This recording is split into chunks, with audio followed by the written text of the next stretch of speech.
حضرت سلیمان علیہ الصلاۃ والسلام کے دور میں ایک شخص نے ایک خوبصورت پرندہ خریدا۔ وہ جب چہچہاتا تو نہایت دل فریب اور خوش مزاج آواز سے۔ وہ شخص بہت مسرور ہوتا، گویا اس پرندے کی آواز بہت ہی سریلی اور پیاری تھی۔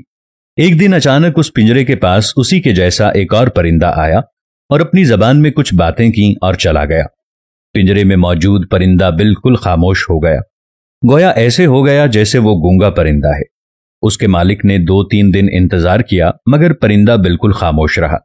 وہ شخص حضرت سلیمان علیہ الصلاۃ والسلام کی بارگاہ میں اس پرندے کو پنجرے سمیت لایا اور شکایت کی کہ یہ بہت مہنگا پرندہ خریدا تھا، اس کی آواز مجھے بہت مسرور کیا کرتی تھی، مگر اب نہ جانے کیا ہوا کہ بولتا ہی نہیں۔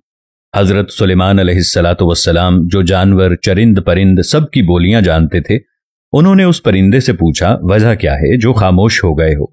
وہ پرندہ عرض گزار ہوا، اے اللہ کے برحق نبی، یہ شخص سمجھتا ہے کہ میں خوش ہو کر چہچہاتا ہوں، مگر حقیقت یہ ہے کہ میں دیگر آزاد پرندوں کو دیکھ کر روتا ہوں کہ اے کاش میں بھی آزاد ہوتا تو کتنا اچھا ہوتا، مگر یہ میری زبان تو نہیں سمجھتا، تو خیال کرتا ہے جیسے میں بہت خوشی سے گنگنا رہا ہوں۔ پھر ایک دن میرا ایک ہم جنس میرے پاس آیا اور کہا، یہ شخص تیری زبان نہیں سمجھتا بلکہ سمجھتا ہے کہ تو بہت سریلی آواز کے ساتھ خوشی خوشی چہچہا رہا ہے۔ اگر تم اس کی قید سے آزاد ہونا چاہتے ہو تو رونا چھوڑ دو، بولنا، فریاد کرنا چھوڑ دو کہ اس پر تمہارے الفاظ اثر ہی نہیں کرتے، کیونکہ یہ تمہارے درد کو کچھ سمجھ ہی نہیں سکتا۔ بس پھر کیا تھا، میں تب سے خاموش ہو کر صبر کر رہا ہوں۔ حضرت سلیمان علیہ الصلاۃ والسلام نے اس شخص سے کہا کہ پنجرہ کھول دو اور اس کو آزاد کر دو، کیونکہ اب یہ پنجرے میں کبھی نہیں بولے گا۔ اس شخص نے کہا، اگر اب یہ خاموش ہی رہا تو بلا وجہ اس کو رکھ کر میں کیا کروں گا؟ لہٰذا اس نے سلیمان علیہ الصلاۃ والسلام کے حکم کے اتباع کرتے ہوئے پنجرہ کھول دیا اور وہ پرندہ فوراً اڑ کر درخت کی شاخ پر بیٹھا اور اس شخص کو دیکھ کر کچھ چہچہا کر اڑ گیا۔ اس شخص نے حضرت سلیمان علیہ الصلاۃ والسلام سے عرض کی کہ یہ کیا کہہ رہا ہے اور یہ کیا کہہ کر گیا ہے؟ آپ علیہ الصلاۃ والسلام نے فرمایا کہ اس نے کہا کہ اگر تو بھی اپنے غموں اور مصائب سے آزاد ہونا چاہتا ہے تو خاموش ہو جا اور صبر کر، کسی سے کچھ شکایت نہ کر، تو تجھے بھی ایک دن سارے غموں سے نجات مل جائے گی۔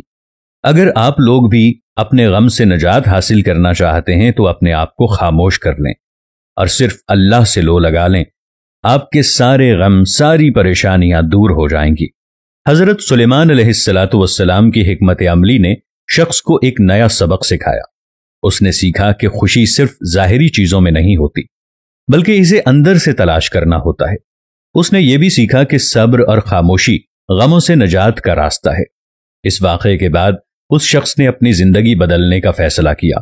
اس نے اپنے غموں اور مصائب پر رونا چھوڑ دیا اور اللہ سے صبر کی دعا مانگنے لگا۔ آہستہ آہستہ اس کی زندگی میں سکون اور خوشی آنا شروع ہو گئی۔ اس نے سیکھا کہ غم اور خوشی زندگی کا حصہ ہیں اور ہر مشکل کے بعد آسانی ضرور ملتی ہے۔ فَإِنَّ مَعَ الْعُسْرِ يُسْرًا إِنَّ مَعَ الْعُسْرِ يُسْرًا۔